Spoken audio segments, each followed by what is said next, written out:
अस्सलाम वालेकुम फ्रेंड्स अभी मैं मौजूद हूँ चीमा डेयरी फार्म पे। यहाँ से हमने पहले भी वीडियो शूट की थी ये डॉक्टर तोकीर बाबर साहब के साथ। इन्होंने बहुत सारी मालूमात हमें प्रोवाइड की थी उस वीडियो में। अगर आप उस वीडियो को देखना चाहें जिसमें ये अमेरिकन काउस के मुतालिक बहुत सारी मालूमात दी गई है तो ये ऊपर लिंक आ रहा होगा, उस पर क्लिक करके आप वो वीडियो भी देख सकते हैं। तो अभी आज की इस वीडियो में हम बात करेंगे मिल्किंग प्रोजेक्ट के बारे में। तो इससे पहले मैं आपसे एक रिक्वेस्ट करता चलूं कि अगर अभी तक आपने हमारे चैनल को सब्सक्राइब नहीं किया हुआ तो चैनल को सब्सक्राइब कर लें ताकि नेक्स्ट आने वाली वीडियोस आप तक पहुंचते रहें। अस्सलाम वालेकुम जनाब, क्या हाल है भाई, कैसी तबीयत? अच्छा ये बताइएगा कि ये जो मिल्किंग प्रोजेक्ट है, जैसे आपने पहले बताया कि वो काऊ का जो शेड बनाया हुआ है वो तो आपने पिछले साल से बनाया है, तो ये जो मिल्किंग प्रोजेक्ट है ये भी पिछले साल ही बनाया था या ये बाद में बनाया? ये जब शेड बनाया था तो साथ ही मिल्किंग पार्लर भी हमने इंस्टॉल किया था, सियालकोट से परचेज किया था। तो इसकी तब कॉस्ट और थी, चलें अब तो कॉस्ट काफ़ी हाई होगी। अब 3 से 4 करोड़ तकरीबन इसकी कॉस्ट बन जाती है ऑटोमेटिक मिल्किंग पार्लर की, जिसमें सारा सिस्टम ऑटोमेटिक हो, CIP वगैरह। ये इतना एक्सपेंसिव क्यों है? ये पाकिस्तानी मेड है या नहीं? ये तो वैसे ही है, तो पाकिस्तान में तो ऐसी चीज़ें नहीं बनती, क्योंकि एक्सपेंसिव होने की वजह ये है कि टोटली ऑटोमेटिक है। अगर आपने मशीन लगानी है एनिमल को तो जब दूध ख़त्म होना है तो इसने ऑटोमेटिक उतर जाना है और उतर के खुद इसने ऊपर इकट्ठे हो जाना है। और इसके अलावा इसके साथ मिल्क मीटर्स अटैच हैं, स्कैनर्स अटैच हैं, जो एक एनिमल अंदर आता है उस एनिमल को स्कैन करता है। ये स्कैन करने के बाद हर एनिमल का मिल्क जो है वो ऑटोमेटिकली रिकॉर्ड होता है कंप्यूटर सिस्टम के अंदर। और इसके अलावा जब वॉशिंग होती है तो वो जो इसको धोने का काम है जिसे हम CIP कहते हैं वो भी फुली ऑटोमेटिक है, जिसके अंदर केमिकल्स, एसिड या अल्कली वगैरह खुद ही उसके अंदर ऐड होते हैं अपनी अपनी बारी पे और खुद ही वॉशिंग करता है इसका।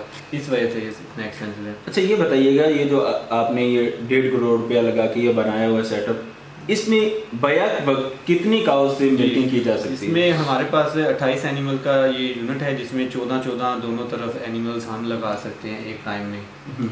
जी ये बताइएगा कि कितनी देर में ये मिल्किंग? एक एनिमल जो कि अच्छे दूध वाला एनिमल हो तो तकरीबन वो 3 से 5 मिनट 6 मिनट ले जाता है एक एनिमल, जिसमें हम मिल्किंग स्टार्ट होने के बाद का प्रोसेस है। अगर वैसे लगाएं तो तकरीबन 20-25 मिनट एक ग्रुप को, एक जो लाइन को लग जाते हैं, जिसमें एनिमल के थन वगैरह धोना, मेस्टाइटिस चेक करना वगैरह, प्री डिपिंग पोस्ट डिपिंग वगैरह शामिल है। आधे घंटे तक एक ग्रुप ले जाता है इस तरह से। ये जो थन धोए जाते हैं ये भी मशीनरी के जरिए धुलते हैं या? हाँ, लेकिन ये भी आजकल टेक्नोलॉजी आ चुकी है, लेकिन हमारे पास ये अवेलेबल नहीं है। हम मैनुअली हाथ से धोते हैं थन वगैरह और मेस्टाइटिस भी हाथ से चेक करते हैं। ये बताइएगा कि ये जैसे किसी भी बर्तन में दूध डालते हैं तो उसमें से कुछ महक सी आने लग जाती है, तो ये जो मशीन है इसके अंदर तो दूध गुजरता ही रहता है, तो इसमें कैसे ये सफाई होती है? स्मेल को हम कवर करते हैं इसलिए कि एक तो हमारी जो CIP जो है वो हमारी बहुत ज़्यादा गर्म पानी से होती है, जिसका टेम्परेचर 75 तक है। ऑटोमेटिक जब 75 होगा तभी वो वर्क करेगा, वरना वर्क नहीं करेगा चाहे जितना भी टाइम लग जाए। फिर इसके अलावा एसिड और अल्कली वगैरह हम इसमें ऐड करते हैं मिल्किंग के बाद। एसिड और अल्कली वगैरह इसकी पाइपलाइन को अच्छी तरह डिटॉक्सीफाई करके हर जो भी उसके अंदर फैट या केमिकल बचे होते हैं उनको वाश आउट कर देता है, जिसमें 5-6 दफ़ा पानी सर्कल करता है, 15-15 मिनट 10-10 मिनट पानी रोटेट करता रहता है, जिस वजह से फुली ऑटोमेटिक सारी चीज़ें वाश हो जाती हैं। एक दिन में 3 मरतबा एक दिन में 3 दफ़ा मिल्किंग होती है 8-8 घंटे के वक्त के बाद। एक जब मिल्किंग आपने करनी होती है कितना टाइम आपका टोटल लग जाता है तकरीबन? हमारे पास एनिमल्स पे डिपेंड करता है। अगर ज़्यादा दूध वाले एनिमल हैं, ज़्यादा एनिमल हैं तो ज़्यादा टाइम। हमारे जो शेड में इस वक्त हमें तकरीबन 2 घंटे लग जाते हैं एक टाइम की मिल्किंग पे। जी उसमें वो उसको मैनेज करते हुए काउस आती हैं? हाँ, को बिल्कुल को आने शुरू होने से जब तक हम एंड करते हैं अपनी मशीन को बंद करते हैं तब तक का टाइम शामिल है। यानी ये रोज़ाना 6 घंटे यूज़ होता है, मिल्किंग पे वर्किंग होती है हमारी। अच्छा ये बताइएगा कि वहाँ से जब मशीनरी के ज़रिए ये दूध निकल गया उसके बाद ये टैंकर में आता है, तो ये टैंकर में कितनी देर रह सकता है ख़राब हुए बगैर? बेसिकली अगर टैंकर में 24 घंटे ही शेल्फ लाइफ इसकी बेहतर रहती है, क्योंकि अगर हम इसे 3 से 4 डिग्री तक ठंडा कर लें तो फिर हर तीनों टाइम की हर रोज़ नेस्ले हमसे दूध ले जाता है डेली आके सुबह टाइम, वो जितना दूध हो वो लेके चले जाते हैं इससे। इस टैंकर में कितना मिल्क स्टोर हो सकता है? ये हमारा टैंकर जो है 5 टन कैपेसिटी है इसकी, 5 टन 5000 लीटर तक इसमें स्टोर हो सकता है ये साथ एक छोटा टैंकर भी पड़ा हुआ है इसमें? हाँ, छोटा जो है वो 1 टन का है उसे हमने रखा हुआ है बैकअप के लिए, कभी ज़रूरत पड़ जाए तो छोटे में भी दूध डाल लेते हैं। इसके अलावा हमारे पास 3 चिलर और पड़े हैं, वो भी 1 टन 1000 वाले हैं, वो भी बैकअप पे रखे हुए हैं, कभी ज़रूरत पड़ जाए, ख़राब हो जाए या कोई इशू बने तो हम वो इस्तेमाल कर लेते हैं। सही हो गया। इसमें ये बताइएगा कि अगर जैसे आप कह रहे थे बाज़ बात मिल्किंग के में कोई प्रॉब्लम भी आ जाती है तो वो कैसे जज हो पाती है कि ये मिल्क जो है अच्छा नहीं है, या किस किस्म की प्रॉब्लम्स आती हैं? हाँ, बेसिकली प्रॉब्लम का ऐसे पता चलता है जब मेस्टाइटिस आता है एनिमल में, तो हम मेडिसिन वगैरह यूज़ करते हैं तो वो दूध उसका तकरीबन काफ़ी हिस्सा उसका ख़राब हो जाता है। तो हम वो मेडिसिन वाला दूध भी और मेस्टाइटिस वाला दूध भी अलहदा निकाल लेते हैं, जो हम या तो छोटे चिलर में रख लेते हैं, वरना हम उसको शिफ्ट कर देते हैं काफ सेक्शन में, जहाँ हम छोटे बच्चे जो हैं उनको पिलाते हैं।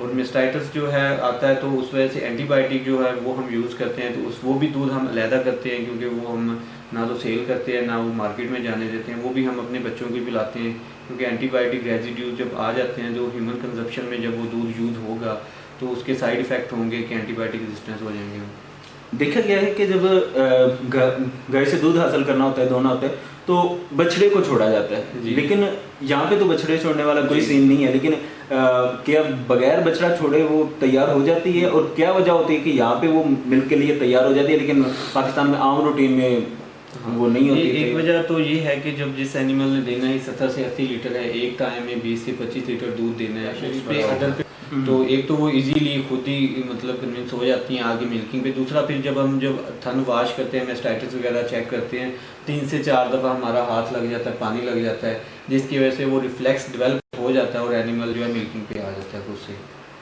ये देखा गया कि आपके पास ये मेडिसिन सी पड़ी हुई है, ये किस पर्पज़ के लिए ये बाद में थनों के ऊपर लगाते हैं? हाँ, ये है हमारी पोस्ट डिप है मिल्किंग के बाद, क्योंकि थनों के सुराख खुले रह जाते हैं, तो जब जाके एनिमल बैठ जाए या कोई भी इन्फेक्शन उसमें ट्रैवल कर जाता है, तो इसलिए हम इसको हर थन को इसके अंदर डिप करते हैं मेस्टाइटिस से बचाने के लिए।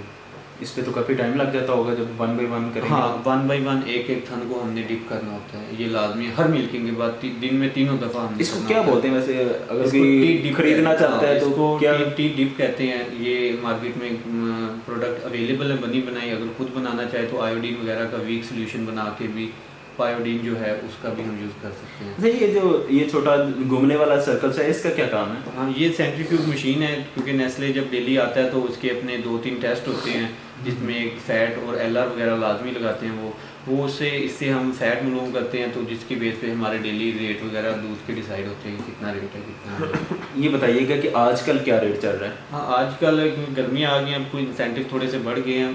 बेसिक रेट तो इनका 40-45 है, लेकिन अगर वॉल्यूम वगैरह अच्छा है और चिलिंग वगैरह का प्रोसेस और रेट वगैरह है तो 50+ में आप चले जाते हैं।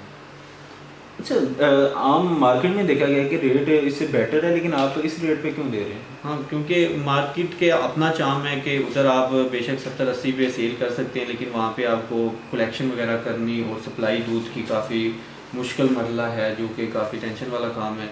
यहाँ पे नेस्ले ने इकट्ठा उठा के चले जाना और पेमेंट वगैरह का कोई इशू नहीं होता। रेट कदरे कम है लेकिन इजी है और पेमेंट वगैरह इजी हो जाती है। अच्छा, ये तो बहुत बड़ा सेटअप है भाई, 1.5 करोड़ का या इससे भी ज़्यादा।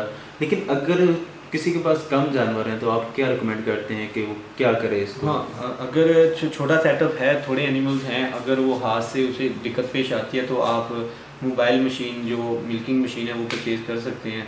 1.25 लाख तक एक अच्छी मिल्किंग मशीन अवेलेबल है आजकल मार्केट में।